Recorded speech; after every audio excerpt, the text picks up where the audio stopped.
जिला गाजियाबाद की लोनी विधानसभा करीब 4.5 लाख मतदाताओं वाली सीट। लोनी विधानसभा की खासियत है कि इसका एक बॉर्डर देश की राजधानी दिल्ली से लगता है तो दूसरा उत्तर प्रदेश के बागपत जिले से, जहां से जाटलैंड की शुरुआत होती है।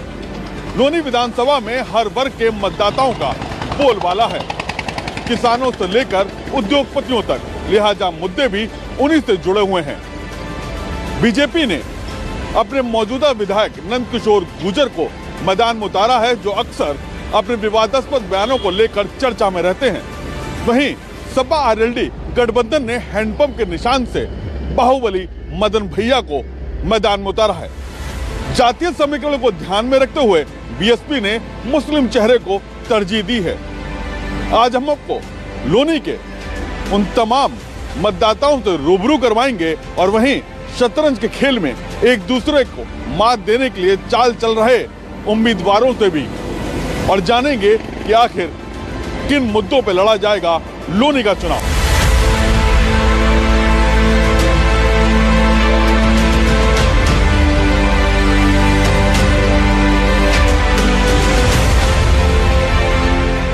गाजियाबाद की लोनी विधानसभा पश्चिम उत्तर प्रदेश के मुस्लिम बहुल्य सीट। इस सीट पर ताल ठोक रहे हैं लोनी की बाहुबली। बाहुबलियों का चुनाव प्रचार लोनी के खेत खलियान से लेकर गली चौबारों तक सुना जा सकता है। देखो, जो जनप्रतिनिधि आते हैं, अभी जैसे हमारे उत्तर प्रदेश में बाबा बैठे हैं, उनके समय में बहुत सारे विकास यहाँ हुए हैं। लॉ एंड ऑर्डर बहुत मजबूत हुआ है। पुलिस प्रशासन आज सुनता है हमारी मुद्दे की जो बात है। मुद्दे तो लोगों के, जनता की जो राय है, जनता की जो जरूरत है वो पूरी हो रही है। बिजली की व्यवस्था, पानी की व्यवस्था, लॉ एंड ऑर्डर बढ़िया हो रहा है। और चाहिए क्या? गुंडागर्दी खत्म हो रही है। और जो रेहड़ी वगैरह, रेहड़ी पैड़ी फूल फ्रूट बेचते थे, ये हमारी बहन बेटियों को गलत बोलते थे, अब बिल्कुल शांत है। जो गुंडागर्दी थी, आदमी सोचता था लेट हो गया को घर से निकलता है तो ये कहते वहीं रुक जाना भाई, अब 9 बज गए। अब 12 बजे भी कहता आदमी घर आ जाओ, कोई दिक्कत नहीं है। लोनी के चुनाव में बाहुबल की परिपाटी सालों से चली आ रही है। परिसीमन से वजूद में आई लोनी विधानसभा में पहली बार 2012 में चुनाव हुए। मुस्लिम और दलित गठजोड़ से बसपा के सर जीत का सेहरा बंधा, लेकिन 2017 में बीजेपी के लहर और वोटों के ध्रुवीकरण से बीजेपी कमल खिलाने में कामयाब रही। विवादास्पद बयानों से ध्रुवीकरण करने में माहिर मौजूदा विधायक नंदकिशोर गुर्जर एक बार फिर चुनावी मैदान में है।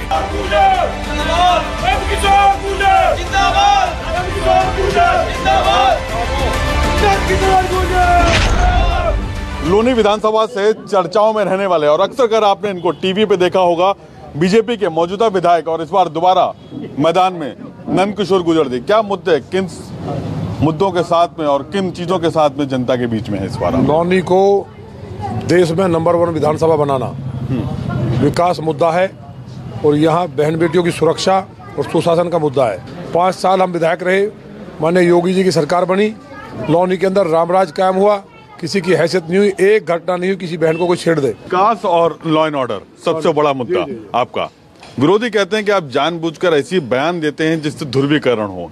क्या ये वजह इसलिए है कि यहाँ पे सबसे ज्यादा मुस्लिम मतदाता है? नहीं, हमने ध्रुवीकरण कभी किया ही नहीं। जो अली के समर्थक है, जो बाहुबली के समर्थक है, तो लोनी में ना अली ना बाहुबली, सिर्फ बजरंगबली के समर्थक रहने वाले हैं। बीजेपी उम्मीदवार खुद को लोनी का हिंदू संरक्षक और बाहुबलियों को धराशायी करने वाले नेता के तौर पर कोई कसर नहीं छोड़ते। नेताजी जानते हैं कि अगर मुस्लिम बहुल्य सीट पर धर्म का कार्ड नहीं चला तो जीत दूर की कौड़ी होगी। पिछले 5 सालों की अगर हम बात करें तो आपके कई सारे बयान जो हैं वो काफी चर्चा में रहे, चाहे वो ईद को लेकर, कुर्बानी को लेकर बयान दिया हो आपने, चाहे इसके अलावा आपने अलग अलग तरीके के बयान। तो आखिर बयान देने की वजह क्या होती है? क्या मतलब, क्या किस तरीके की राजनीति है या फिर कुछ और? क्योंकि मैं देखते हैं कि कोई मुद्दा हो और नंदकिशोर गुर्जर जी का एक बयान जरूर आता है उसके ऊपर। ऐसा नहीं है। बकरा ईद पे कोरोना के कारण हमने कहा कि लोनी में बकरा ईद ना मनाए मुस्लिम भाई, लेकिन आपके चैनल ने पता नहीं क्या बवाल कर दिया उसमें। कुछ भी ऐसा नहीं था। मुसलमानों से अपील की, उन्होंने केक काटा, बकरे का केक बना के काटा। आज लोनी के अंदर रात को 12 बजे बेटियां निकलती हैं, तो ध्रुवीकरण नहीं है। जो कहीं भी गाय काटने वाले हड्डी मिल चलती थी, उसका उद्घाटन किया था आपने, एक केवल काम किया था, वो बंद कराई हमने। आज लोनी के अंदर लोग प्रसन्न हैं, लोनी के अंदर रामराज है पूरी तरह से, ये कायम हो। और ये अली के समर्थक और बाहुबली के समर्थक जो बच रहे हैं 10-5, उनका इंतजाम 10 के बाद देखना आप कैसा होगा। वहीं सपा रालोद गठबंधन के बाहुबली और कद्दावर नेता मदन भैया राजनीतिक चौसर पर जातीय गणित बिठाने में जुटे हैं। बीजेपी के विकास मॉडल पर निशाना साधने के साथ साथ भाईचारा और समाजवाद के नाम पर जनता के बीच है। लोनी विधानसभा में मदन भैया एक बार फिर से मैदान में हैं। क्या मुद्दे जनता के बीच में? देखिए, मुद्दे हमारे वही पुराने हैं। सामाजिक सद्भाव स्थापित करना, हिंदू मुस्लिम एकता को पुनः स्थापित कर लोनी को जो विकास की धारा से भटक गया था पुनः विकास की मुख्य धारा में लाना है। तो क्या विकास? बीजेपी बोल रही है कि विकास से विकास है, लॉ एंड ऑर्डर बहुत मजबूत हो गया है और चारों तरफ जो है वो विकास की गंगा बह रही है। आप शायद विकास में चल के आए होंगे, सड़कें भी देख लिए होंगे। कोई विकास का मतलब जो है 3 हमारी सरकार ने स्कूल बनाए थे, 2 स्कूल, 1 ITI, उसमें ताले लटके हैं, हमें वो ताले खुलवाने हैं। पुणे जो है डिग्री कॉलेज लाने हैं। मतलब विकास की अवधारणा जो है लोनी के लिए हमने अलग से गंगा जल का प्लान हम लेकर आ रहे हैं या फरकनगर के लिए डबल लेन। मतलब विकास की बहुत लंबी चौड़ी फहरिस्तें होती हैं। हम गिनाएंगे नहीं, हम कराएंगे। मदन भैया लोनी की जनता का पहले भी नुमाइंदगी कर चुके हैं, लेकिन पिछले 2 चुनाव में उन्हें मुंह की खानी पड़ी है। एक समय ऐसा था जब मदन भैया की मर्जी के बिना लोनी में पत्ता भी नहीं हिलता था। आपको क्या लगता है कि जो आपके विरोधी हैं वो ध्रुवीकरण की राजनीति कर रहे हैं? क्योंकि जो आपके एक जो मौजूदा विधायक हैं उनके जिस तरीके के बयान आते हैं, उन बयानों से लगता है कि ध्रुवीकरण होगा इस बार फिर से लोनी में? नहीं, वो ध्रुवीकरण कभी नहीं होगा। काट की हांडी एक बार चढ़ती है, बार बार नहीं। और लोनी ही नहीं, पूरे उत्तर प्रदेश में अब के ध्रुवीकरण होने नहीं जा रहा है। आपके विरोधी कहते हैं कि लॉ एंड ऑर्डर के ऊपर सबसे ज्यादा उन्होंने काम किया है। अगर सपा आती है, मदन भैया आते हैं तो फिर इस पूरे क्षेत्र में फिर से दोबारा से जो है वो गुंडा राज शुरू हो जाएगा, वो अपराधी आ जाएंगे। वो बिल्कुल ठीक कह रहे हैं। कल भी जो है एक जो 25 लाख की लूट हुई है, परसों प्रदीप जाटव के यहाँ लूट हुई है, परसों विकास नगर में गोली मारी गई है जो है। तो इनका लॉ एंड ऑर्डर कहाँ है? अच्छा, अब आ जाइए, क्योंकि लोग सोचते हैं कि शायद जो है ये भाजपा के चंद लोग ही पढ़ते हैं। उन्हें जरा पूछिए, आज जो औसत जो दर है अपराध की, जो आंकड़े कह रहे हैं मानक ब्यूरो के जो है, उसमें वो बढ़ रहे हैं जो है। लोनी विधानसभा में कुल 4,56,534 मतदाता हैं, जिसमें पुरुष मतदाता 2,59,532 हैं, जबकि 1,96,979 महिला वोटर हैं। लोनी में सड़क, पानी, जल भराव के साथ साथ कानून व्यवस्था सबसे बड़ा मुद्दा है। वहीं डिग्री कॉलेज और सरकारी अस्पताल भी लोगों के लिए बड़ा मुद्दा है। लोनी विधानसभा में चुनावी बिगुल बज चुका है। 10 फरवरी को यहाँ पर मतदान होना है। जनता क्या सोचती है, उसके क्या मुद्दे हैं? क्या लगता है आपको, लोनी का विकास हुआ है पहले के मुकाबले में? देखो जी, हमें 30 साल हो गए यहाँ रहते हो। हमारी गली और रास्ते देख लो कैसे हो रहे हैं। आप उसमें को लिखा नहीं सकते। इस बार कुछ विकास हुआ है कि नहीं हुआ? आप तो महिला हैं, महिला बताओ। हमारी तरफ तो पानी का कोई विकास नहीं, पानी निकलने का।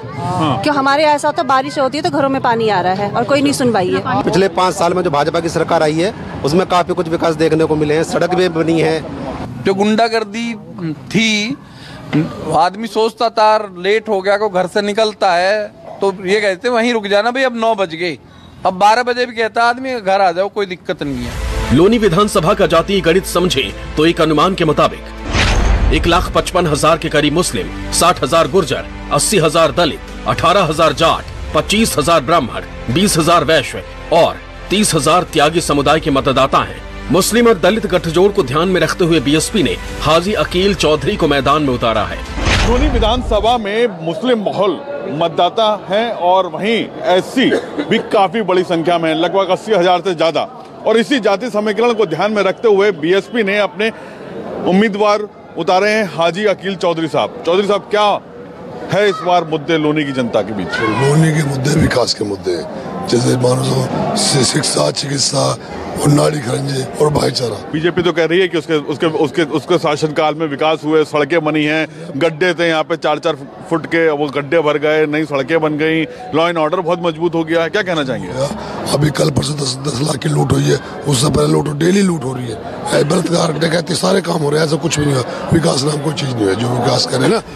बीएसपी के साथ साथ कांग्रेस ने भी मुस्लिम चेहरे पर दांव खेला है, लेकिन इन सब के बीच एक और चेहरा है जो चुनावी गणित में किसी भी धुरंधर को चारों खाने चित्त कर सकता है। ये चेहरा है नगरपालिका अध्यक्ष रंजीता धामा।